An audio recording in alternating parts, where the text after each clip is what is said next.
하나님 말씀은 구약성경 레위기 13장 45절 46절 말씀입니다.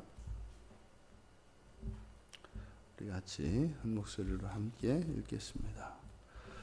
나병 환자는 옷을 찢고 머리를 풀며 윗입술을 가리고 외치기를 부정하다 부정하다 할 것이요 병 있는 날 동안은 늘 부정할 것이라. 그가 부정한즉 혼자 살되 진영 밖에서 살지니라. 아멘. 여기서 말하는 이제 나병 환자는 앞에서 이제 우리가 다루었던 나병과는 좀 다릅니다. 그래서 이 나병이라고 하는 이 말은 굉장히 넓은 의미를 가진 말로서 우리가 이제 악성 피부병이다 이렇게 이제 말씀을 드렸습니다. 그런데 이제 이 악성 피부병 가운데에서도 이제 우리가 이야기하는 한센병, 그 나병, 그러니까 하나님의 징계를 받는 하나님의 저주, 천벌로 여겨지는 그 나병, 그 나병을 의미합니다. 이제 45절과 46절은 그래서 보통 이제 그 악성 피부병을 이야기할 때는 차라트 이렇게 이야기를 하고. 여기 나병 환자, 이게 이제 차라. 그래서 출애굽기 4장 6절에 이제 모세가 하나님의 부르심을 받을 때 이제 믿지 못하고 나아가니까 믿지 못할 때 손을 넣어서 이제 품에 넣었다가 꺼내니까 손에 나병이 들고 다시 넣었다 꺼내니까 그 나았죠. 바로 이제 그 하나님의 이적으로 나타났던 그 하나님의 이적에 나타났던 모세의 손, 거기에 임했던 나병. 그리고 민수기 12장 10절에서도 이제 하나님이 세운 여호와의 종인 모세에게 대적했던 미리암, 모세의 누나인 미리암에게도 하나님의 징계로 그 나병이 나타납니다. 그때 나병을 가리키는 말입니다. 그러니까 지금 여기서 말하고자 하는 것은 진찰이 불필요하고 진찰이 불필요한 확실한 그 나병 환자의 경우를 다루고 있는 것이 45절과 46절입니다. 나병 환자는 옷을 찢고 머리를 풀며 윗입술을 가리고 부정하다고 외쳐라. 그리고 병 있는 날 동안은 늘 부정할 것이다. 그러니까 이게 이제 확실한 죄인이고 확실히 부정한 사람이 이제 가장 확실하게 부정한 사람이 바로 이 나병 환자입니다. 그런데 병이 있는 동안, 이 나병이 있는 동안은 늘 부정할 것이다. 이거는 상식이죠. 나병이 있으면 부정합니다. 그런데 지금 여기에 이 나병은 사실이고 부정은 판단입니다. 그러면 나병에 걸렸으면 부정한 것이고 또 그 어떤 사람이 부정하다면 나병에 걸린 것이죠. 이게 상식입니다. 그러니까 사실과 판단이 일치하는 것이 상식이죠. 그런데 우리의 일상에서는 사실과 판단이 일치하지 않습니다. 항상 일치하지는 않습니다. 상식이 깨질 때가 있죠. 그러니까 병이 있어도 부정하다는 판단이 없을 수 있습니다. 나병에 걸렸음에도 불구하고 그 사람을 부정하다 하지 않으면 그 사람은 공동체 안에 머물러 있습니다. 내쫓지 않으면 그러면요 그 나병은 전염이 될 겁니다. 그래서 병이 점점 퍼져나갈 겁니다. 또 반대로 어떤 사람이 나병으로 인해서 부정하다는 판단이 내려졌다면 나병이 있어야 하는데 병이 없어요. 나병이 없음에도 불구하고 부정하다는 판단이 내려졌어요. 그러면 이 사람은 공동체에서 마을에서 이들이 거하는 곳에서 쫓겨나겠죠. 그러면 정상인들은 불안 속에서 살아갈 수밖에 없고 또 위협을 받게 됩니다. 그러니까 병이 없어도 마치 병이 있는 것처럼 대우를 받는, 그러니까 그런 판단을 받는 그런 사회. 그럴 때는 뭐 정말 악화된다면 뭐 정말 모든 사람이 나병에 걸려 있고 나병에 걸리지 않은 사람이 소수가 되고, 그래서 오히려 나병에 걸리지 않은 사람도 나병에 걸린 것처럼 이렇게 행동해야 되는 이런 말도 안 되는 극단적인 상황도 우리가 상상해 볼 수 있습니다.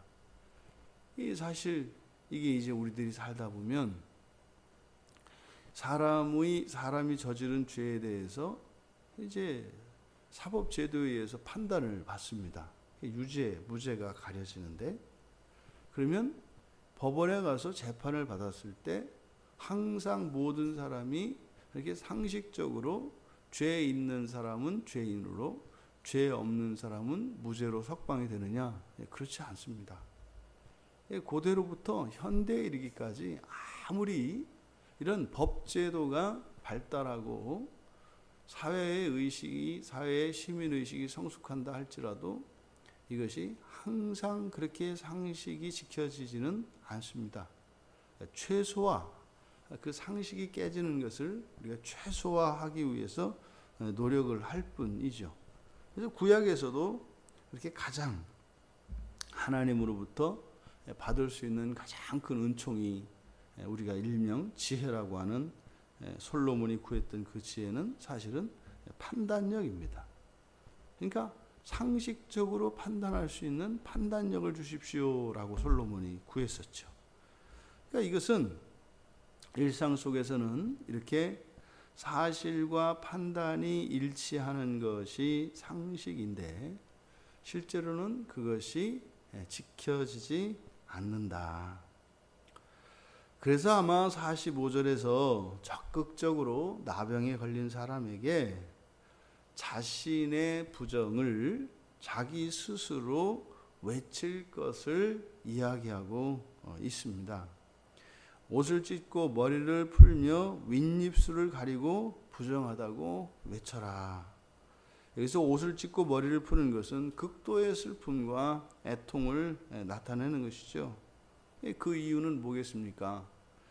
첫 번째로 자신의 그 질병, 그리고 그 자기가 나병에 걸린 그것으로 인하여 부정하게 된 것, 그것이 이런 애통과 슬픔의 1차적인 이유이겠죠. 또 다른 그런 애통과 슬픔은 공동체를 위험에 빠뜨린 것입니다. 그것은 또 개인의 아픔입니다만 그것은 또한 공동체의 아픔이라는 것입니다. 왜요? 이제 그렇게 나병에 걸려서 부정하게 되면 이제 공동체로부터 이제 쫓겨나고 분리될 것이기 때문입니다. 그러니 어쩌면 나병 환자가 부정하다고 외치는 그것은 이별의 작별의 인사일 것이고, 어쩌면 불치병이었던 이 나병, 이제는 영원히 다시 돌아올 수 없는 이 세상에 대한 이별 선언이고, 그런 이별의 아픔의 눈물이 부정하다라고 하는 이런 선언이 되겠죠. 그러면 이렇게 머리를 풀고 옷을 찢어서 슬픔과 애통을 나타내고, 그리고 윗입술을 가려라 라고 하는 것은 부끄러움입니다. 부끄러움, 수치입니다. 이제 이 질병에 걸린 것이 부끄러운 일이고 하나님께도 부끄럽고 이 세상 사람에게도 부끄러운 것이라는 거죠. 바로 이렇게 애통함과 부끄러움을 나타내며 부정하다고 외침으로써 자기 스스로 자기의 병을 시인할 것을 성경은 명합니다. 그러니까 이것은 누구의 판단을 요하는 것이 아니라 자신이 고백을 하되 그냥 고백하는 정도가 아니라 애통해하고 부끄러워하며 자신이 나병에 걸려서 부정한 사람이다라고 하는 것을 스스로 고백해야 한다는 것입니다. 그러면은요, 그는 이제 이 공동체의 그 병이 확산되지 않도록 공동체에서 이제 격리되어 살아야 합니다. 그래서 부정한즉 혼자 살아야 한다. 근데 진영 밖에서 살아라라고 명령을 하고 있습니다. 그러면 지금 이 구약에서는 가장 치명적인 부정한 병으로서 이 나병을 지목하는데 실제로 모든 병 자체가 다 부정합니다. 그런데 이 나병과 관련해서 성경, 이 신약에서는 그럼 이 나병 환자들을 어떻게 다루는가? 그러면 이 구약에서는 나병에 걸리면 스스로 부정하다 선언하고 마을 밖으로 나가서 혼자 거주해야 합니다. 보통은 이 사람들은 집단 거주를 했죠. 동굴에서 집단 거주를 합니다. 그래서 예수님 당시에도 이 나병 환자들은 집단 거주촌이 있습니다. 그쪽에 가서 따로 살았죠. 그런데 성경에 등장하는 이 나병 환자들에 대한 예수님의 조치를 보면 그들을 격리시키지 않습니다. 찾아가십니다. 그리고 그들이 예수님 앞으로 나옵니다. 있을 수가 없는 일입니다. 그러니까 구약에서 나병 환자는 그 동네에서 이미 자신이 나병 환자다라고 하고 윗입술을 가리고 옷을 찢고 머리를 풀어서 그런 애통함과 슬픔 그리고 그 부끄러움을 온 마을 사람들에 알리고 그렇게 작별을 구하고 떠났던 사람들이에요. 근데 그 사람들이 예수님 소문을 듣고 마을로 돌아옵니다. 놀라운 일입니다. 이미 그들의 이 생활 속에는 철저하게 이 구약 성경에 나와 있는 이런 규례들이 삶의 양식으로 문화로 정착되어 있습니다. 그런데 어떻게 이 나병 환자들이 예수님 앞으로 나올 수 있었으며 또 예수님께서는 그 나병 환자들을 어떻게 찾아갈 수 있었을까? 이것은 매우 유대인 사회에서는 이것은 거의 이렇게 혁명적인 반란에 가까운 그리고 공동체를 위협하는 매우 거의 이렇게 반란에 가까운 그런 행동이었습니다. 또 심지어는요, 나병 환자들조차도 예수님께서 사람들과 함께 있을 때 예수님 앞으로 나온다는 것은 목숨을 건 도박입니다. 그들은 돌 맞아 죽습니다. 그것도 하나님의 여호와의 율법의 이름으로 정의의 이름으로 처단될 수 있습니다. 그런데 놀라운 것은 성경에 보면 그 나병 환자들과의 만남에 대해서 분명히 그런 일도 있을 법하건만 그 일들을 일체 기록을 해놓고 있지 않습니다. 마치 유대인 사회의 의식이 바뀐 것처럼 성경은 얘기하고 있다고요. 원래는 나병 환자들이 오면 사람들이 돌을 던지고 막 저주하고 욕해야 돼요. 그럴 때 예수님께서 그러지 마라 이렇게 하면서 찾아가셔서 병을 고쳐주시는, 이게 예상되어질 수 있는 자연스러운 방식입니다. 그리고 나 환자가 있는 곳에 갈 때는 제자들이 반드시 이제 반대를 해야 되는 거예요. 왜요? 이건 상식이니까. 정말로 나병에 걸린 사람들이 부정하다고 이미 정죄되었고, 그리고 정말로 나병에 걸린 사람에게는 다가갈 수가 없는 거죠. 그런데 어느 누구도 말리지 않습니다.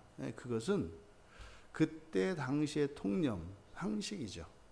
나병에 걸렸기 때문에 부정하다라고 하는 이 상식을 하나님께서 바꾸셨다는 거죠. 그러니까 우리의 일상 속에서 실제로 이 나병을 구약의 율법이 부정하다고 정죄했습니다만, 실제로 이 나병에 버금가는 것이 우리의 죄인데, 겉으로 드러난 확실한 죄조차도 죄인으로, 그러니까 유죄로 정죄되지 않는 이 사회. 그러니까 상식이 지켜지지 않아요. 그러니까 상식이 지켜지지 않는 그것이 우리에게는 부당한 것이고 불법적인 것입니다. 근데 우리가 상식을 지키지 않으니까 예수님도 상식을 지키지 않으신다 이 말이에요. 근데 상식을 지키지 않는 것은 똑같은데 한쪽은 불법적으로 공동체를 위험에 빠뜨리며 상식을 지키지 않아요. 근데 예수님은 상식을 깨시는데 어떻게 해요? 오히려 공동체를 더욱 정결하게 하고 공동체를 더욱 거룩하게 하시는 방향으로 상식을 깬다 이 말입니다. 이게 우리는 뭐 상식 이상은 그만두고 상식 이하만 아니어도 괜찮습니다. 근데 예수님께서 이 나병 환자와 관련해서 우리에게 요구하시는 것은 뭐예요? 상식을 깨라는 거예요. 근데 사실 우리는 원래부터 깨고 있었다고요. 근데 그런 방식으로 상식을 깨지 말고 오히려 적극적으로 그들을 향하여 나아가라는 거죠. 이 상식을 깬 행위가 뭡니까? 그게 전도예요. 이 전도라고 하는 것은 상식을 깨는 행위입니다. 어제 이제 그 아프리카 가는 그 선교사 부부가 이제 어제 두 번째로 와서 같이 이제 이야기를 나누고 이렇게 했는데 이런저런 고민을 나누는 가운데 요 비슷한 얘기를 하는 거예요. 거기는 아주 이렇게 뭐 이미 오래전부터 선교를 하기로 했던 사람들이었기 때문에 뭐 결혼할 때도 두 사람이 선교할 사람이기 때문에 결혼을 했죠. 이 두 사람은. 그래서 자꾸 이제 선교에 대한 그 결단을 하고 이런 계획들을 세우는데 막상 이제 선교단체에서 선교 훈련을 받고 파송을 받고 가려고 하는데 주변 선교사님들이 자꾸 이런저런 얘기를 한대요. 이제 그게 제가 듣기에는 상식을 자꾸 얘기하는 거예요. 상식에 대해서 말을 하는 거예요. 그래서 제가 상식을 깨라고 말씀을 드렸죠. 상식을 깨라. 불편을 감수해라. 위험을 감수해라. 그러니까 선교사라면 만약에 불편을 감수하지 않는다면 당신들은 계속 길에서 벗어나게 될 것이다. 위험을 두려워한다면 길에서 벗어날 것이다. 물론 그 선택은 본인이 해야 하지만 분명히 이런저런 불편에 대해서 예상되는 불편을 막기 위해서 어떤 것들을 준비하고 하는 이런 행위들, 이런 것들은 사람들이 상식적으로 볼 때는 당연한 것이고, 그렇게 하는 것이 어쩌면 뭐 그곳에서 뭐 아프리카라고 하는 그 험난한 땅에서 지치지 않고 오래 버틸 수 있는 길이라고 상식적으로 이야기들을 한다는 겁니다. 맞죠. 상식이니까. 근데 문제는 선교사로서 가야 할 길에서 벗어난다는 사실이에요. 그래서 선택을 하라는 거죠. 우리도 마찬가지입니다. 우리는 이렇게 살든 저렇게 살든 상식을 다 지키지 않습니다. 그러면 상식을 깨되 어떤 식으로 깰 것인가? 주님과 함께 상식을 깰 것인가? 이 세상 사람들과 함께 상식 이하의 삶을 할 것인가? 그것은 여러분 각자의 몫입니다. 그리고 실제로 죄에 대해서 성경은 용서를 이야기합니다. 뭐 심지어 마가복음 11장 25절에서는 혐의가 있어도 용서해라. 근데 우리가 지금까지 살펴보았던 이 부정에 대해서 어떻게 했습니까? 완전히 정결하지 않으면 어떻게 해요? 일주일을 가두어 두고 이 사람이 확실히 정결하다고 할 때까지 가둡니다. 그래서 또 일주일에 심한 경우는 일주일 더 가두었다가 부정의 증거들이 나타나면 부정선언을 하고 부정을 선포하고 그들을 공동체로부터 내쳤다고요. 근데 성경에서는 어떻게 해요? 그들을 받으라고 이야기합니다. 받으라고 이야기합니다. 그러면 이제 거기에서 같이 받았을 때 무조건 끌어안고 사는 게 아니죠. 거기에 이제 우리가 앞에서 살펴보았던 것처럼 죄와 허물의 이야기가 이제 나오게 되는 겁니다. 죄에 대해서 어떻게 할 것인지, 허물에 어떻게 될 것인지, 그것은 이미 이제 우리가 앞에서 나누었습니다. 하지만 1차적으로 진 밖으로 내어 쫓던 이들을 이제는 진영 안으로 이제는 안아드립니다. 그리고 그들이 고침받을 수 있도록 적극적으로 우리는 이 죄와 허물의 문제, 심지어 병의 문제까지도 공동체가 같이 끌어안습니다. 그리고 하나님의 말씀에 따라 죄도 허물도 극복하며 우리가 날마다 더 정결을 회복하고 거룩하게 살아갈 수 있습니다. 왜요? 예수 그리스도께서 십자가에서 이루신 구원의 내용이 바로 그것입니다. 그래서 구약과 신약은 다르다는 거죠. 이게 이제 그 문제가 되었던 제3경륜 이거 아닙니까? 그러니까 이게 신약과 구약의 이 정결에 대한 규례가 다르다고요. 그래서 예수님께서 행하신 이것은 사실은 뭐예요? 교회에 명하시는 거죠. 이 교회는 그래서 어느 누구나 다 들어올 수 있습니다. 반대로 어느 누구에게나 우리는 복음을 전할 수 있습니다. 왜요? 예수님이 상식 위에 계신 분이시기 때문에. 여러분들은 상식을 깨되 상식 이하에 있는 것이 아니라 상식을 넘어서 그렇게 세상을 살리는 예수 그리스도의 제자들로서 그리스도인의 거룩한 삶을 선택하시는 우리 모두 되시기를 주님의 이름으로 축원합니다. 존귀하신 하나님, 저희들이 이 세상을 살아가며 하나님의 말씀에 따라 살게 하여 주시고 상식을 지키며 살아가되 주님께서 명령하셨던 것처럼 상식적으로 사람들과 함께 할 수 없는 이들에게조차 다가가 우리 주 예수 그리스도의 복음을 전하고 상식적으로 사람들이 함께 하고 싶지 않은 사람에게도 그리스도의 사랑으로 우리 주 예수 그리스도의 생명의 복음을 전하게 하시고 또한 성령의 역사로 질병을 고침받는 거룩하고 아름다운 일들이 저희들의 삶 가운데 일어나게 하시고 또한 두려워하는 믿음이 없는 저희들의 마음을 따라 살아가지 말게 하시고 그리스도 가셨던 그 길을 따라 주님의 승리의 영광을 보며 살아가는 복되고 거룩한 자들 다 되게 하옵소서. 감사하며 예수님의 이름으로 기도하옵나이다.